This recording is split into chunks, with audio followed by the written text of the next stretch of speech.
get started. Okay, everybody. So I want to introduce you again to Jedd Ramos. He is an amazing, I love that word. You guys are going to get tired of me saying that. He is an amazing person. I met him through BNI, like I had mentioned. Jedd is the founder of Visionary Leader and owner of Kaizen Fitness.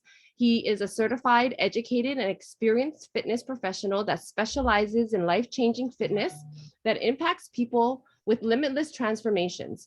With over 12 years of experience within the health, fitness, and wellness fields, Jedd utilizes scientific, evidence-based methods to holistically serve each client in mind, body, spirit, heart, and soul.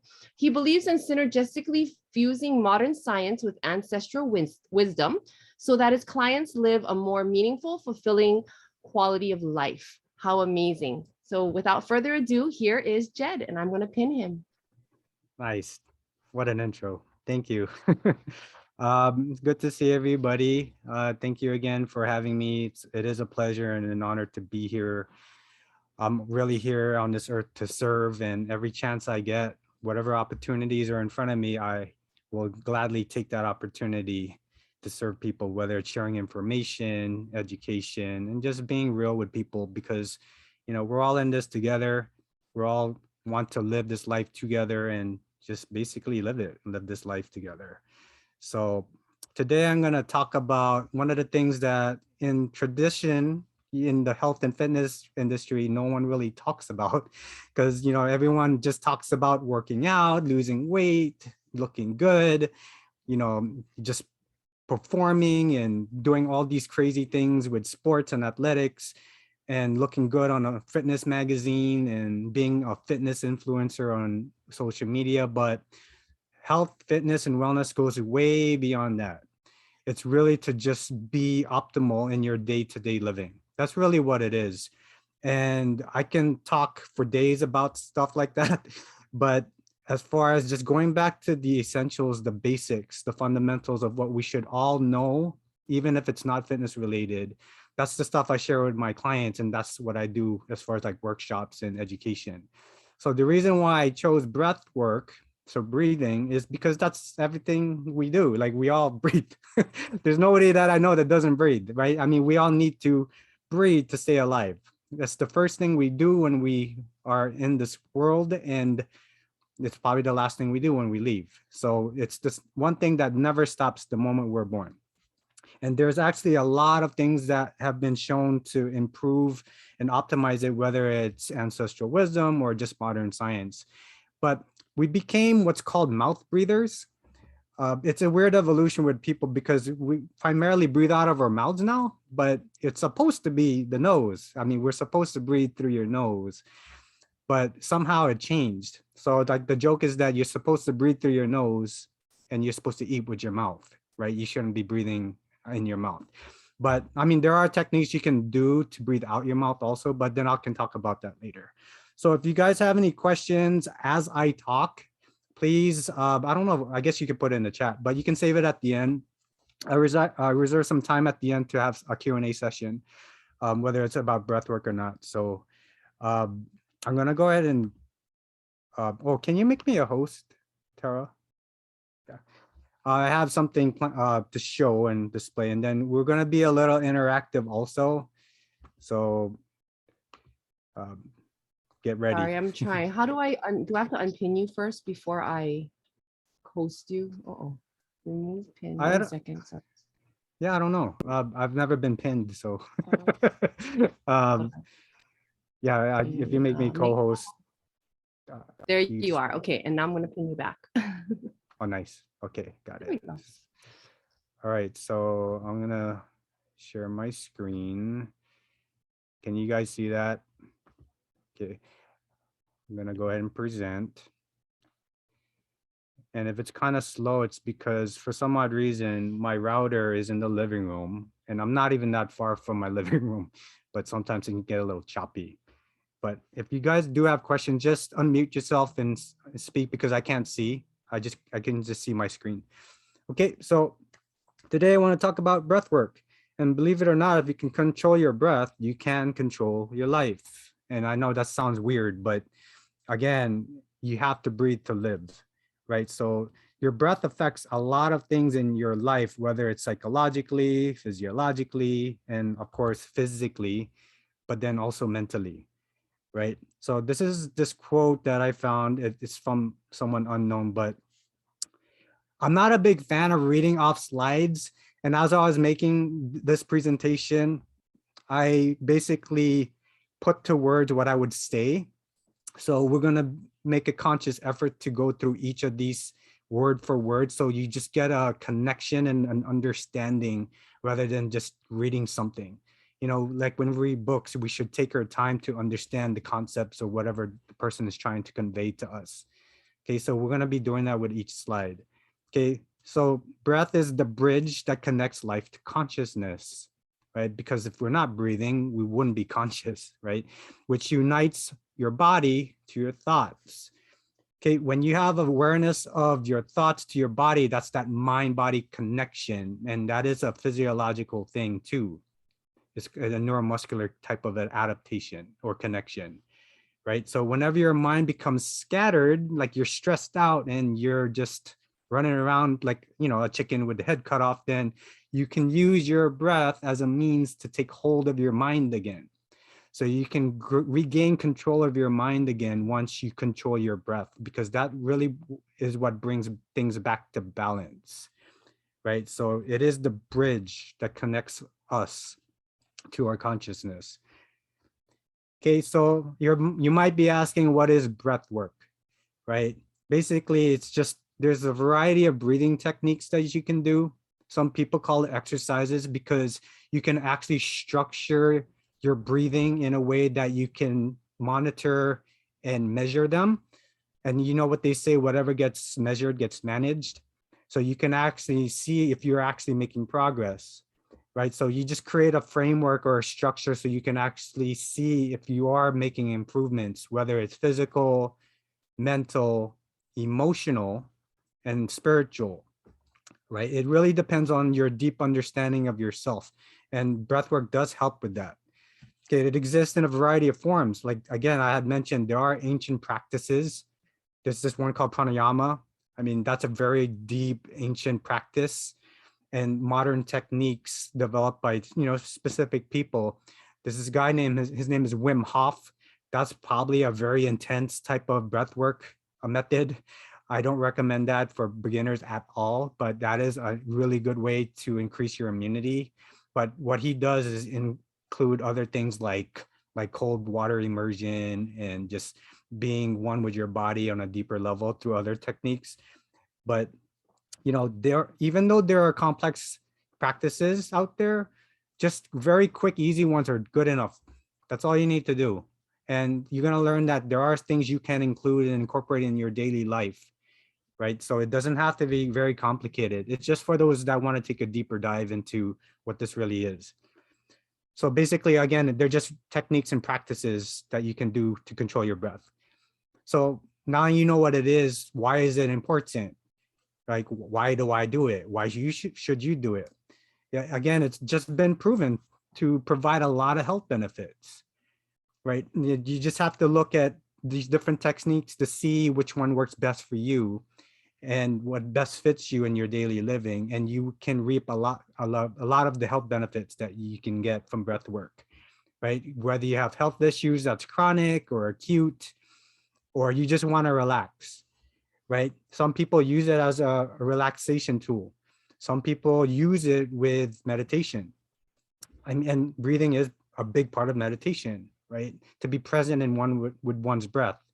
But there are a lot of scientific benefits to breath work.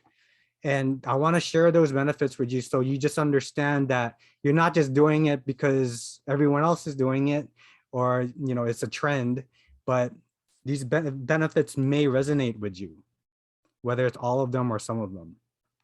Okay, so let's go over the benefits.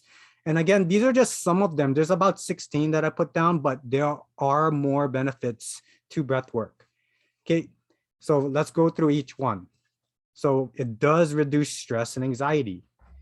So when you're stressed out, what do people say? Slow down, stop, take a breath, take a deep breath. You're stressed out right now, right? And once you do that, you actually feel better. unless you're really stubborn, right? If you're really stubborn and hard-headed, then you just want to keep going and you want to argue and whatever. But you know, you have to admit, when you actually do breath work, you feel better. You feel more calm and relaxed. You're not as anxious anymore. I had to do some breath work before coming on here because people don't know this about me, but I get really nervous before meetings and presentations. So I have to do stuff like this before I get on stage, or in this case, on Zoom. So it does help, it works. Second one is it increases energy and immunity, right? Your body is a machine, right? It runs on specific fuel. And one of those fuel sources is oxygen, right? We all need oxygen to operate. And obviously, if you don't, then you basically don't function anymore, right? That's why we need to get that oxygen in. And when we do, our energy level is up.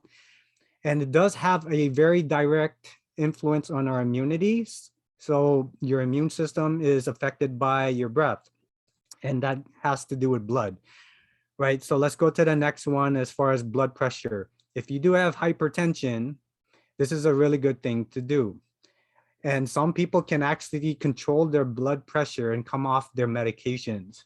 So if someone's on hypertension medicines and they just want to come off of that, part of that is controlling your breath.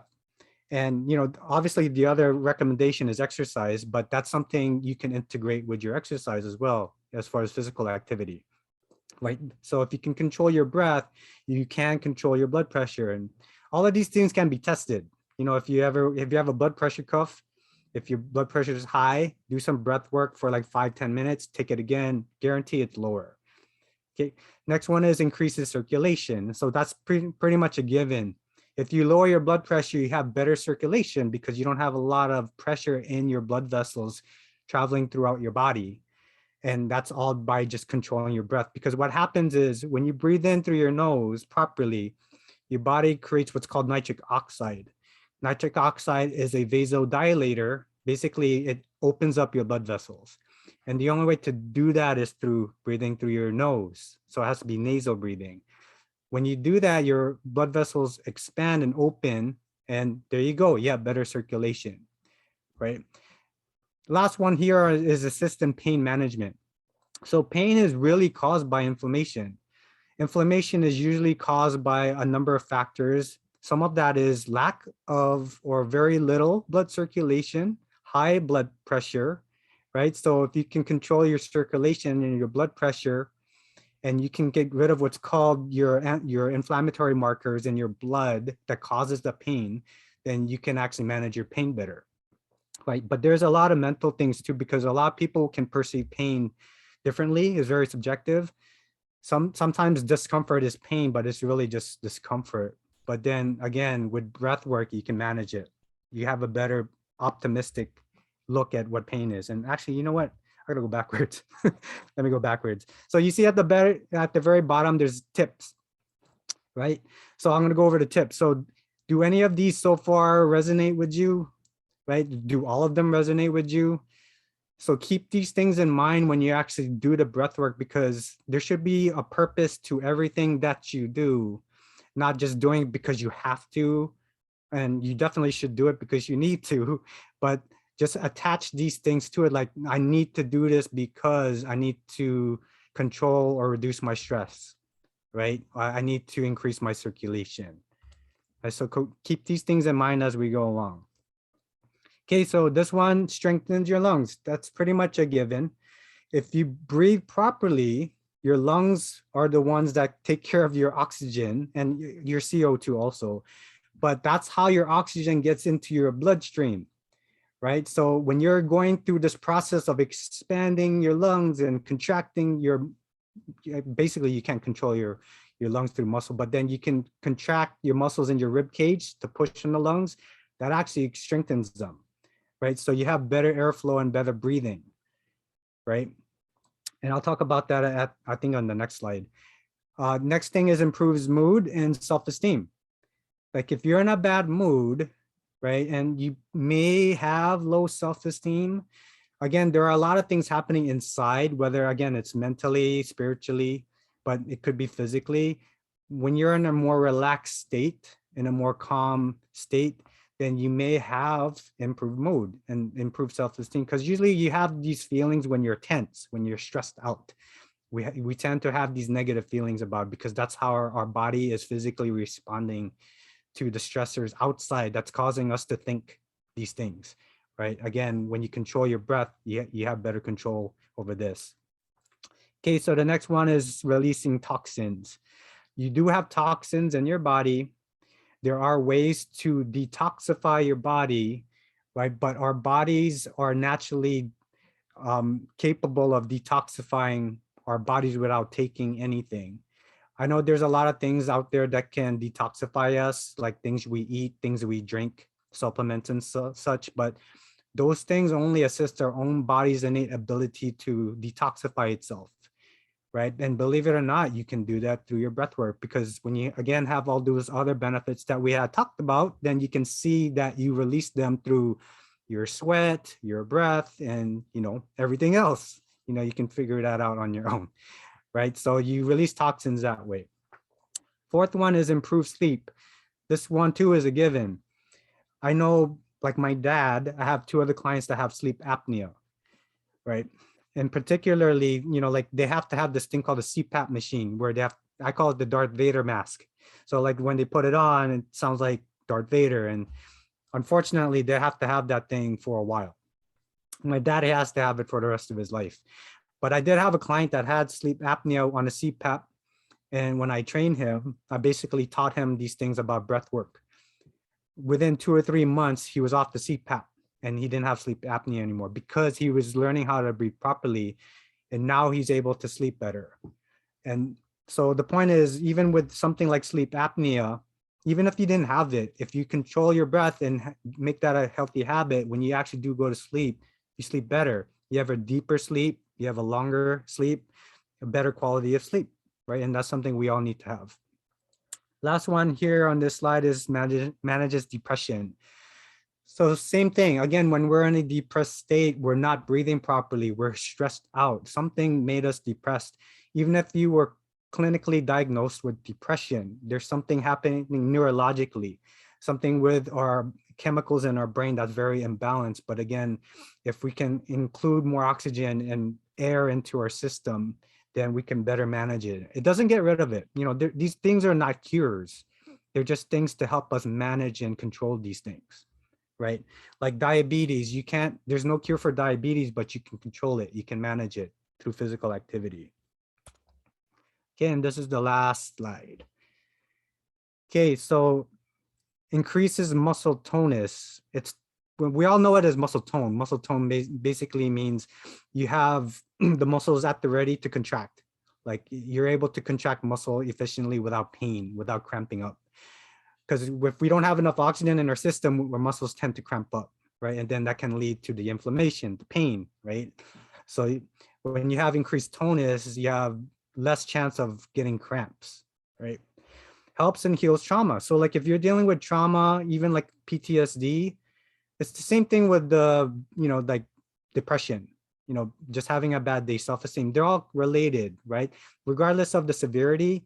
Again, if you can see the correlation, it's really just because you have lack of oxygen into your system, right? So if you can include more of that, then it helps, right? It just helps with that, right? Improves digestion. Again, that affects your gut. Your gut is where your immune system resides, right? So if you can increase your immunity, you can obviously increase your digestion, right? So, and a lot of things happen biochemically with the breathing, the breath work. Overcome addictions. Again, that's a behavioral thing. Get more oxygen into the brain, so you release good chemicals in the brain, so you can be more positive and optimistic, and you have a better chance of overcoming addiction, whether it's alcohol or even caffeine or whatnot, or shopping if you're addicted to shopping. Okay, improves focus and concentration. So when you get enough oxygen in your system, you stimulate your prefrontal cortex, which is in the front, right? And that's the part where you can focus and concentrate on things in front of you, like your tasks, your work and such. And then the last one is increased creativity. So if you're an artist, or if you do things that's very crafty, that's the right brain, right? So your brain has two hemispheres. The right brain is your creativity, your artistic ability, right?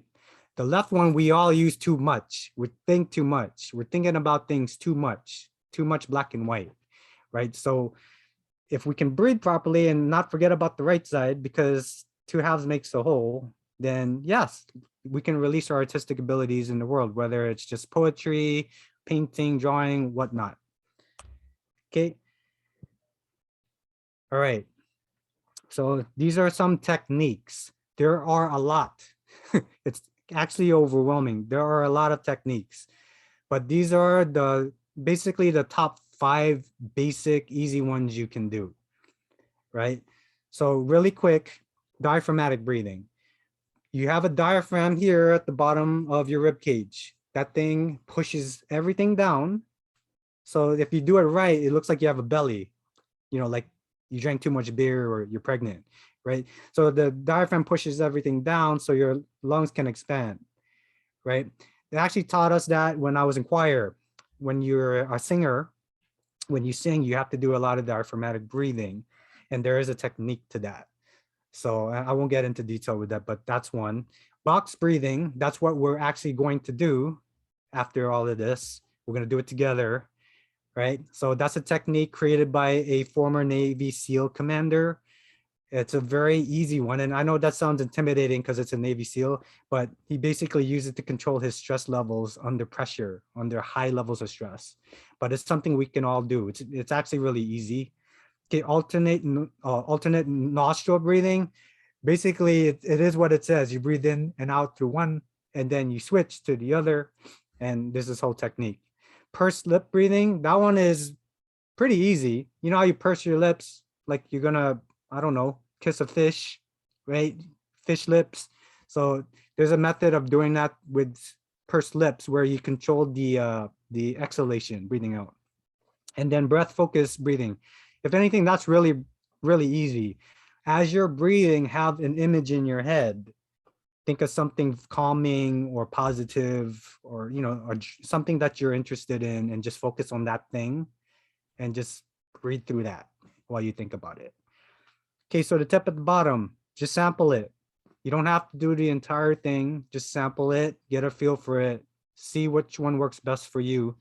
And like everything else, like any habit, even like if it's eating or exercise, practice, practice, practice, practice. Okay, it doesn't happen overnight.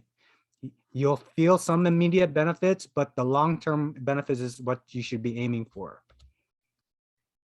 All right, so let's do this. Let's try it. So before we start, because I actually have a video, so I'm gonna actually unplug myself so you guys can hear it. We're gonna do box breathing. So how it's gonna go is you breathe in through your nose for 4 seconds. So try not to take like a big whiff, like just make it very slow. Just, it doesn't have to be like a deep, like that. You can't do that for 4 seconds. That's too fast, but just nice, steady, easy, right? Breathe in through your nose. Okay, once 4 seconds is up, you hold your breath for 4 seconds. Okay, then you breathe out your mouth 4 seconds slowly. And then at the end of that, you hold for 4 seconds. Okay, and you just repeat. You can do it up to 10 rounds.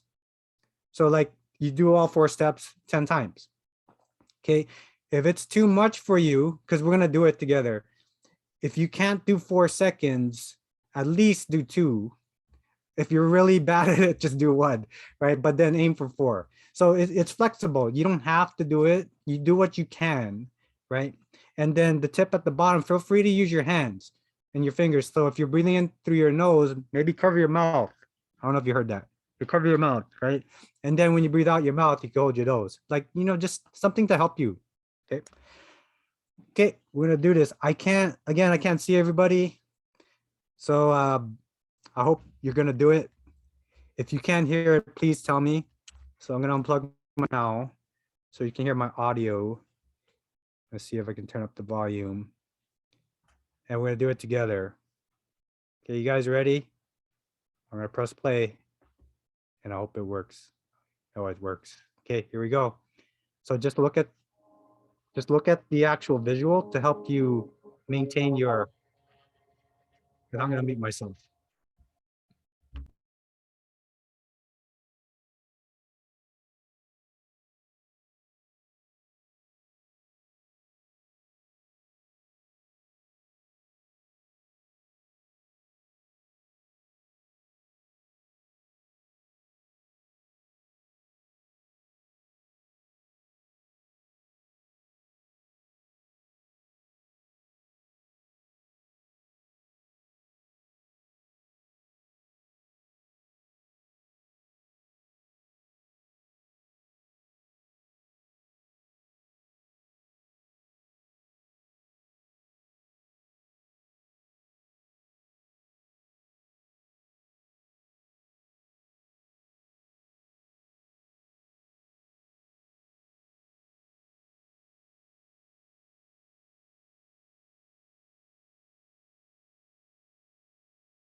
Okay, let's do this one more time. I know we're running out of time. Do it one more time. Let's go ahead and breathe in. Hold it. Letting out. Then hold. And in. Okay. So I'm gonna go ahead and stop.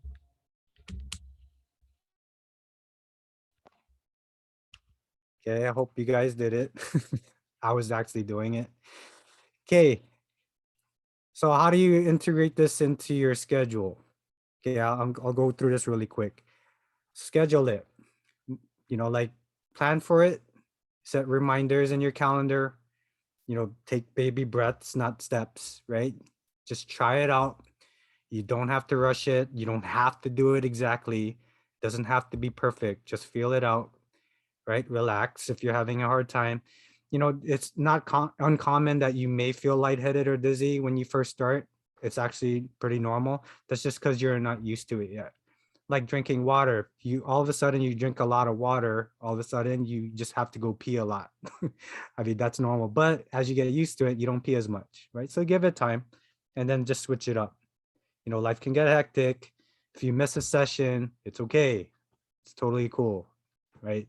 But as soon as you do, remember, get to it as soon as possible. Okay. So you have homework. Okay, so try the box breathing technique. If you want the link to that YouTube video just to help you out, I'll send it to you. There are apps. There's too many, so I couldn't really recommend anything. But I don't have you have Google Calendar, but set an event in your calendar. Label it breath work. Okay, set a time of the day where you can do it and repeat it. Like you can actually set it to repeat every day. Set the alarm, whatever you want to do, 5 minutes before, 15 minutes before. Prepare for it, even though you can breathe anywhere, right? You want to actually be in a place where it's peaceful and neutral. You don't want to do it on the bus. Okay, so like breathe, again, do it 5-10 rounds or 5 to 10 minutes, whatever you can do. And then text each other. Hey, send an emoji, the wind emoji that you did it and great, good job, right? And then, oh, it's not moving. There we go. Any questions? I know it's 5:31. I am available after this, by the way. So if you want me to stay longer, I can. But does anyone have any questions?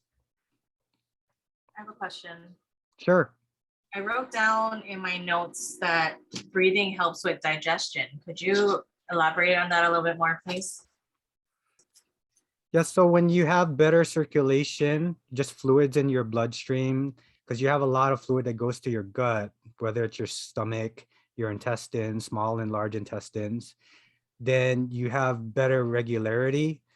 Like, so people that don't have good circulation in their overall systemic, circulation, they don't have a lot of bowel movements, right? So, and that kind of goes with hydration as well. But to circulate enough blood so your blood vessels can vasodilate, right, to allow more fluids, blood, water, white blood cells, etc., especially to your gut, then you would have better digestion. Because some people, if they don't, they have excess buildup of like acid, right? So some people have too much acid in their stomach, and they have stuff like GERD, so gastroesophageal reflux disease.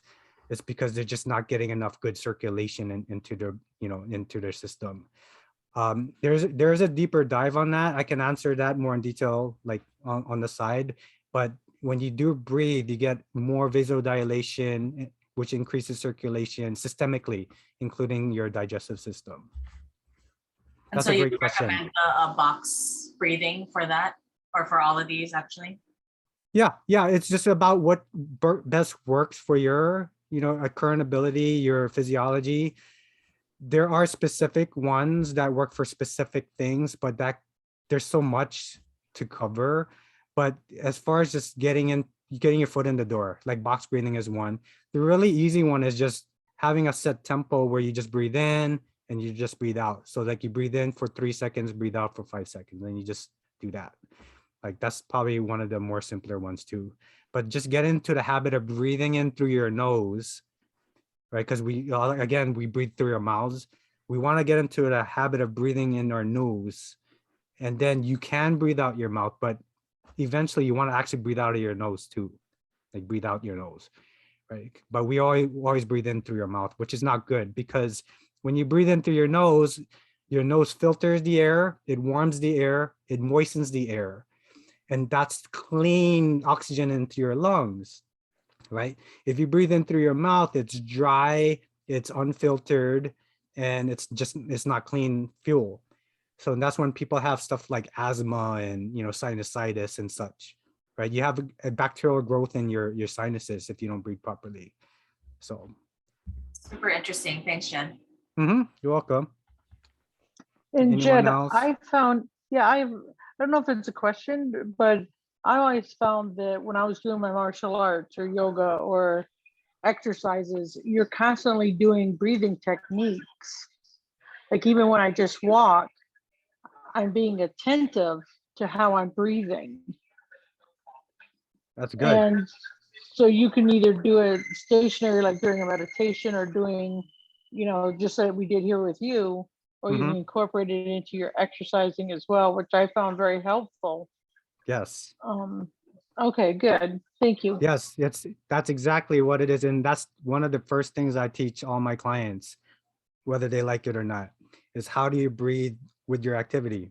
When you walk, when you do heavy lifting, when you're running, or when you're doing what's called ADLs, activities of daily living, whether you're grocery shopping, doing the laundry, mowing the lawn. It's an awareness of yourself when you're doing these things. And that's what it is. It's not that we have to pay attention to every breath that we do. That's impossible. Like, that's why we have what's called the autonomic nervous system, which actually regulates that for us, right? That's, if we had to pay attention to every breath that we take and we forget, then we're done, right? So like, that's why we have that system in place. But when you're doing these physical activities, yoga, exercises, walking, that just promotes a greater awareness, that mind-body connection that's better, as opposed to just letting the ANS do its job. But that's a really good thing to do when you're walking. So yep, kudos, good job. Anybody else? Okay, I'm gonna, I can't see anybody. It's weird talking to a finger with a question mark on it. Feeling. Yeah, so and I didn't read the chat. Yeah, if there's no questions, then I'm always available for questions afterwards. If you want to text me, I'm open, I'm here. Other than that, thank you guys for having me. And I can't wait for our next month. Hey, Jedd, I Yeah. do have a question. So Sure. for myself, I'm setting a movement goal. Do you Mhm. have any, I know we were talking about breathing. Do you have any, I guess, suggestions on that, on a movement goal, or how to make a smart movement goal or things like that, like incorporating into our busy life? Like, do you have tips for that? Like how we can do certain little things, or little things we can do? Sure. Yeah, there's this acronym called NEAT, NEAT. It stands for non-exercise activity, right? Thermogenesis. I was hesitating. What that means is just the daily things that you do in your daily life count as something. It doesn't have to be structured and measured like, you know, how I create my programs, but being aware of what you do every day is actually enough. So when you do laundry, you know, or when you're doing housework, how many times are you really squatting or standing or lunging or pushing and pulling and turning and flexing, right? Just being aware of those. But integrate small things like, okay, if you're doing laundry and you just happen, well, let me go backwards. If you're in the kitchen and you just happen to be washing dishes, why don't you just do it and stand on one leg? I know it sounds risky, but if you do that, you're actually working on balance as you're washing dishes. You know, and that's actually one of the tests I do as an assessment. It's called the Stork stance. If you're watching TV or if you're doing Netflix, you know, marathons, if you're watching TV, usually commercials last about 2 or 3 minutes. What I used to do with my families, when my program with the kids, the parents, and the grandparents, is during the commercials, do something, do leg lifts, run in place, do jumping jacks, you know, until the commercials are done. Then you can sit down, and then, you know, you'll be out of breath, but at least you get to sit down and you did something, right? If you're at the mall, it's the same thing. Like, don't go up the escalator, take the stairs, just climb up the steps. If you go up the steps, do 2 steps at a time instead of 1. You know, so like small stuff like that, it does add up. It really does. People don't think it matters, but it really does. It really does matter when you integrate these small things in like your everyday living. I love that. All right, well, do you guys have anything else? Are you guys good? Okay, well, thank you so Thank much. you, Jedd. Thank you guys. I recorded this and I realized that the last recording, there's a little bit of issue. So what I'm going to do is I'm going to YouTube link it and I will send you guys both of the links. Okay. Oh, nice. All right. You guys have an amazing. Thank you, Jedd. Thank you, Thank Tara. Thank you guys. Thank you guys for being here. Yep. Have a good night. I will see Thank you you, Jedd. guys in the future. We'll do our homework. Yes, please text each other. Okay. Bye. Bye. Have a nice evening, guys.